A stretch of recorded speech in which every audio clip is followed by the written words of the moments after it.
오늘 말씀은 이렇게 되어 있습니다. 불을 던지러 분쟁을 일으키러 왔다, 이렇게 되어 있습니다.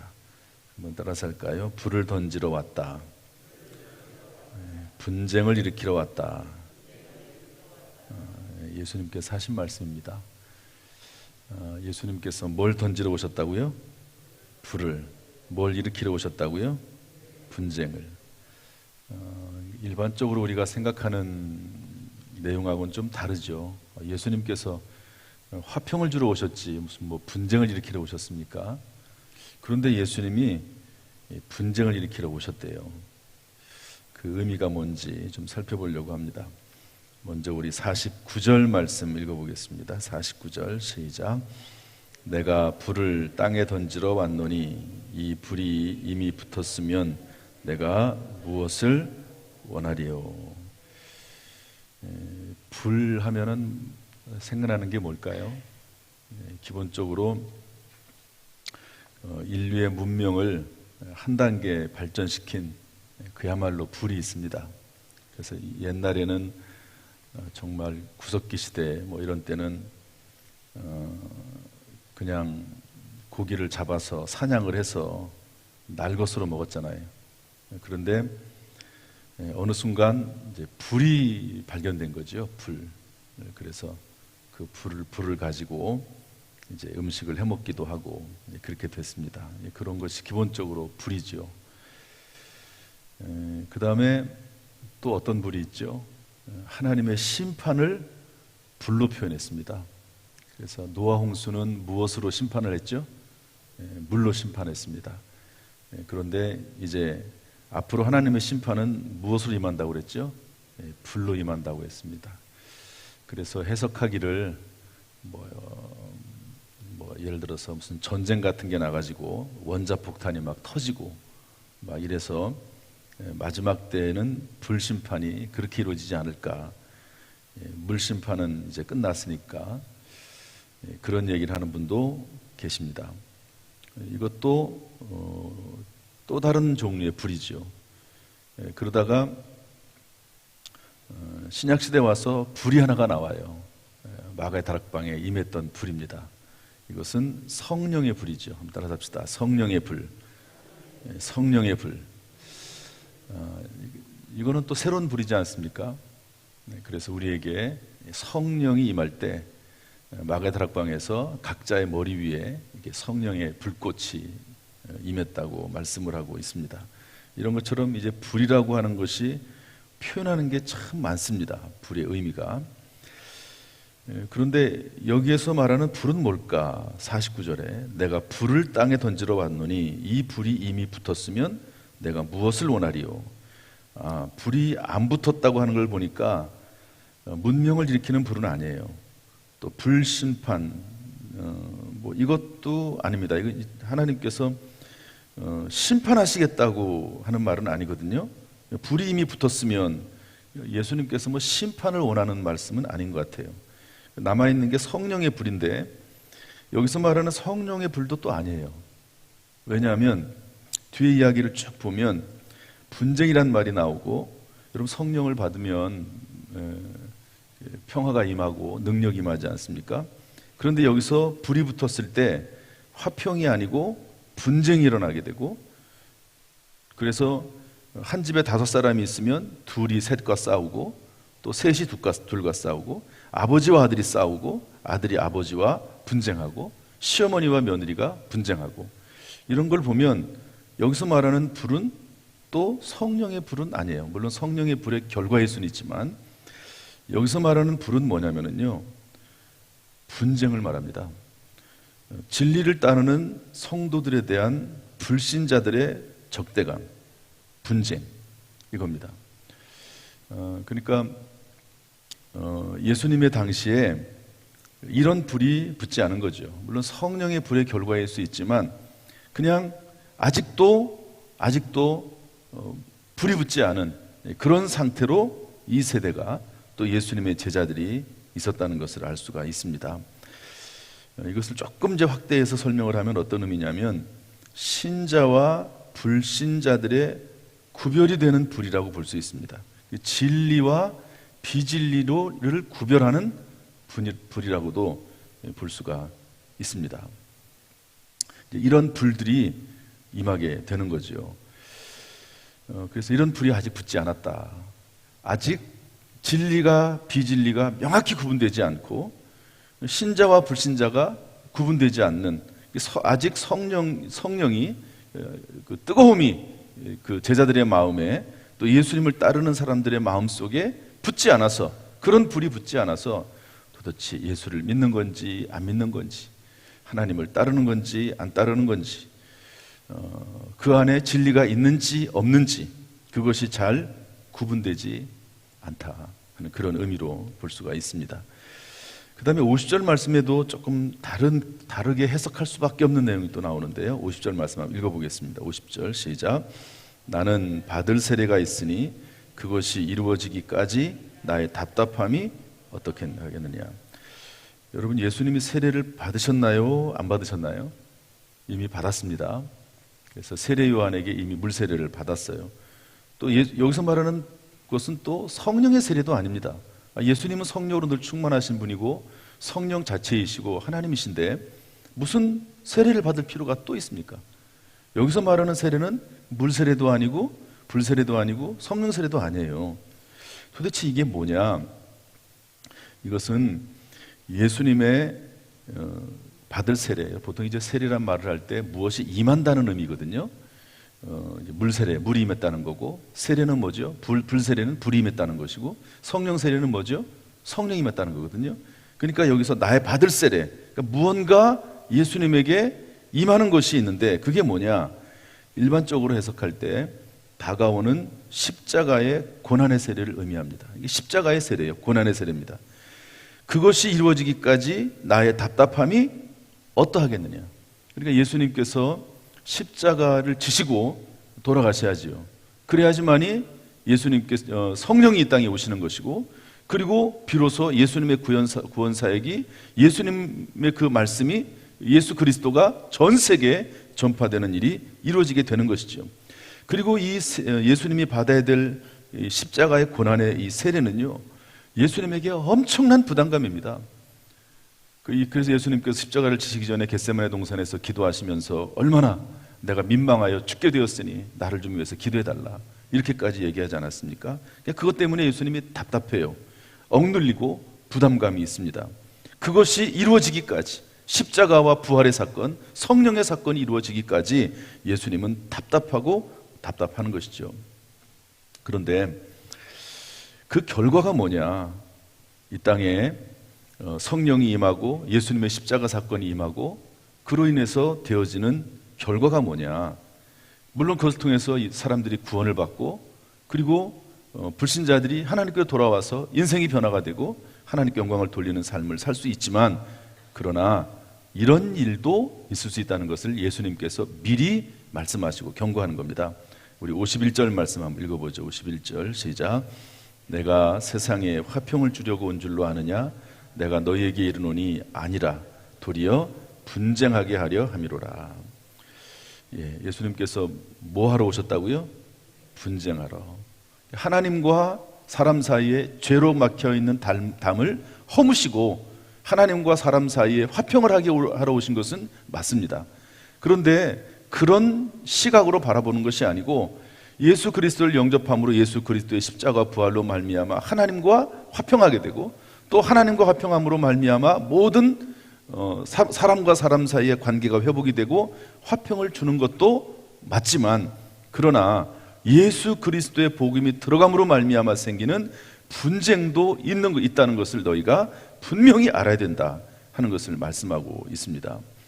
그래서 아까 읽은 대로 5명이 집안에 있는데 그 집안에 3명과 2명이 싸우고, 또 아버지와 아들이 분쟁하고, 아들이 아버지와, 어머니와 딸이, 시어머니와 며느리가 서로 분쟁하게 된다.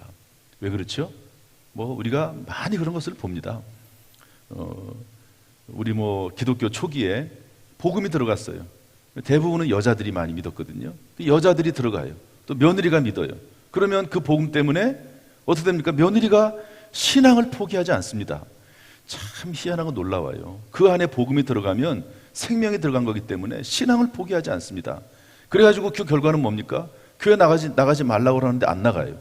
그러면 남편에게 핍박을 당하고 시어머니에게 핍박을 당하고 그러면서 예수가 들어와서 생기는 분쟁이 있습니다. 그 안에 분쟁이 생겨요. 어쩔 수가 없습니다. 저희 큰 처남이 있는데요. 미국에 갔었습니다. 미국에 이제 삼성에 다니다가 핸드폰도 만드는 그 디자인도 하고 그래서 미국에 이제 출장을 가서 출장이라기보다 5년 동안 주재원으로 간 거죠. 그래서 거기서는 얼마나 편한지 몰라요. 본인이 이제 제일 높은 대장이니까 본인의 시간도 조절을 하고 그러면서 뭐 일도 물론 많고 책임도 많지만 그렇게 하다가 5년 후에 한국에 돌아왔습니다. 한국에 돌아왔는데 이 삼성이라고 하는 회사가 엄청나게 바빠요.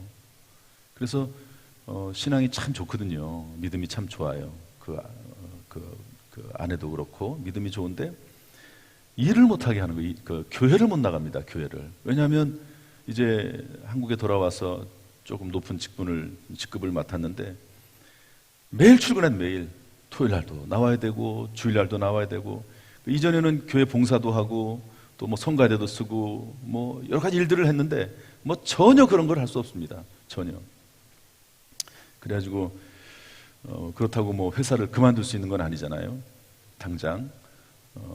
그러니까 견디다가 결국에는 뭐 분쟁을 일으키는 거 아니면 물론 뭐 그 회사에서 뭐 그것 때문에 싸우거나 그러진 않죠. 그런데 신앙생활을 못하니까 결국에는 미국으로 갔습니다. 물론 뭐 여러 가지 그것만 있겠습니까만 또 아이들의 교육 문제. 미국에서 같이 공부했던 그런 아이들은요, 한국의 이 엄청난 입시 제도라든지 공부 제도에 견딜 수가 없습니다. 미국으로 돌아갔죠. 지금 미국에 이민 가서 거기 살고 있습니다. 신앙이 없었다면 그냥 뭐 힘들어도 또 월급이 많으니까 대기업들은 또 인센티브라고 해서 또 주는 것들이 있으니까 견딜만 해요. 그런데 신앙이 들어가니까 믿음이 있으니까 봉사를 못하죠. 예배를 못 드리죠. 그러니까 견딜 수가 없는 겁니다. 결국에는 한국을 떠날 수밖에 없는, 물론 다른 일도 할 수 있지만 미국으로 돌아가더라고요. 그런 일이 생길 수밖에 없습니다. 제가 아는 어떤 한 집사님인데요. 직장만 들어가면 술을 그렇게 먹게 해요. 예수 믿어서 교회 다녀서 술을 못 먹는다. 그러면 더 먹게 합니다. 더 먹게 해요. 그래가지고 일부러 그냥 이렇게 술을 술잔을 따라주고 그냥 다 같이 마시는 것이 아니라 일부러 의도적으로 직장 상사가 한 명씩 먹게 만들어. 한 명씩. 자기 자리에 내가 술을 먹는 것을 다른 사람 다 지켜보는 거죠. 먹는지 안 먹는지, 예수 믿는 사람이 술을 먹는지 안 먹는지 그것을 확인하는 거죠. 물론 요즘은 조금 많이 괜찮아졌지만 그런 때가 또 있었거든요. 또 그 외에도 얼마나 많은 일이 생기는지 모릅니다. 예수 그리스도를 믿기 때문에. 그리고 불이 임했기 때문에. 여러분, 불이 임하지 않으면, 그래서 말하는 불이 그런 의미의 또 다른 불입니다. 불이 임하지 않으면, 성령의 불이 임하지 않으면 예수 믿는다고 하면서도 교회 다닌다고 하면서도 전혀 갈등이 없어요. 그냥 직장 생활하면서 직장 상사가 술 먹으라면 술 먹고 또 그리고 어디 안 좋은 데 가자 그러면 가고 전혀 문제가 되지 않거든요. 우리 아이들도 두 딸이 있는데 직장을 다니잖아요. 그런데 교사들이 또 둘째 아이는 교사들이 술을 많이 먹더만요. 또 엄청나게 술을 많이 먹어요. 코로나 때문에 괜찮았는데 이제 코로나가 풀려가지고 교사들이 모이면 술을 마십니다. 옛날에는 이렇게 받기는 했대요. 술을 주면.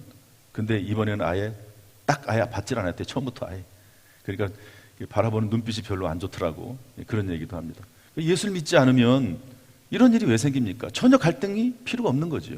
그런데 예수가 그 안에 있고 또 성령의 불을 받으면 화평을 주는 것도 맞아요. 우리의 심령의 평화도 있고 감사도 있고 기쁨도 있어요. 그러나 그로 인해 생기는 분쟁도 있습니다. 없을 수가 없습니다. 남편과 아내가 또 그리고 가족 간에 부모와 자식 간에 이런 일이 있을 수밖에 없다 하는 것을 성경이 또 예수님께서 미리 말씀을 해주는 거죠. 그런데 요즘은 이런 갈등이 있나요? 없나요? 거의 없습니다. 불이 안 붙은 거예요. 예수님의 표현에서 보면 불이 안 붙은 거예요. 요즘 신앙은 불이 안 붙은 거예요. 그냥 코로나가 터져가지고 교회 안 나가는 거예요. 그냥 예수님이 답답한 거예요. 얼마나 답답하겠어요, 예수님께서. 불이 안 붙어서 그냥 세상이 흘러가는 대로 살아가는 거예요.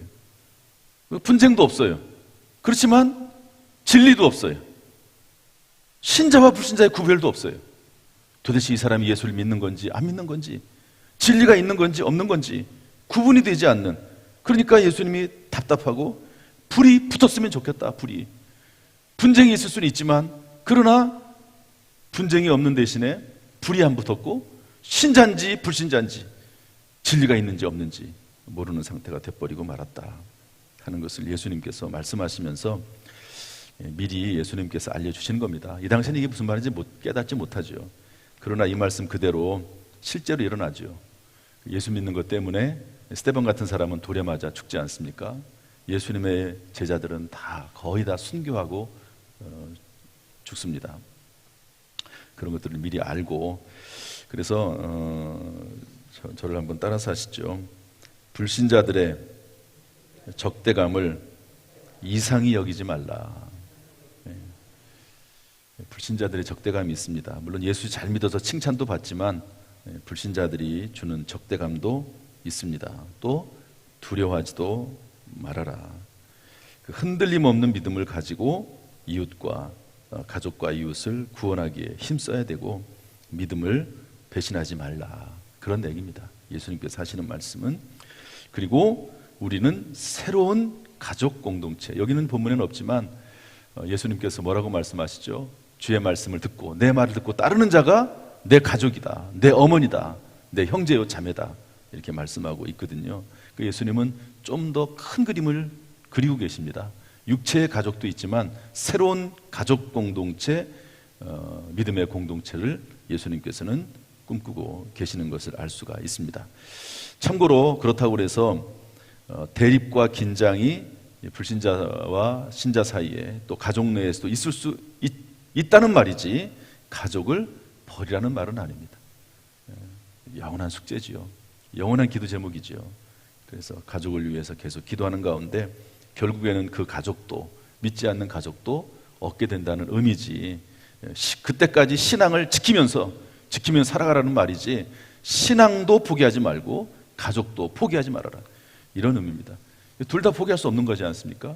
그래서 둘 다 지키는데, 둘 다 지키다 보니까 긴장이 있을 수밖에 없어요. 신앙을 지키다 보니까 가족과 분쟁이 있을 수도 있는 것이고, 그렇지 않습니까? 그렇다고 해서 가족을 버릴 수 있는 것도 아니니까, 그런 상황이 있음을 너희가 알고 깨어서 기도하는 가운데 잘 이겨내고 극복해라 하는 그런 말씀이지요.